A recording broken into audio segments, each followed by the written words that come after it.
কেমন আছেন আপনারা? আল্লাহর রহমতে আমরা ভালো আছি। তো আমাদের কালুখালীর উকুন হইছে। তো এইজন্যে M18 ভ্যাটটা দিব।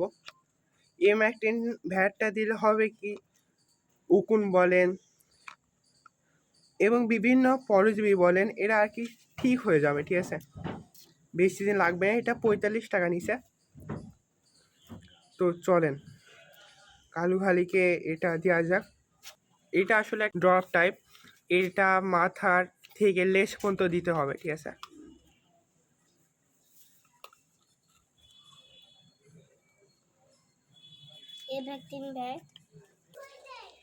এটা আসলে দেওয়ার পদ্ধতি হলো এইভাবে নেবেন। এটা আসলে ড্রপ টাইপ, ঠিক আছে? এই ড্রপ টাইপটা এইভাবে নিয়ে লেজ পর্যন্ত দিতে হবে। লেজ পর্যন্ত দিলে হবে এটাকে, এখানে যে উকুনটা আছে না, এই উকুনটা আর কি আর থাকবে না। এখানে একটু দিতে হবে, কারণ এই উকুনটা আর কি চারদিকে ছড়িয়ে পড়ে, ঠিক আছে? একটা থেকে আর একটাই চলে যায়। আমার বোনও একটু দিয়ে দিচ্ছে।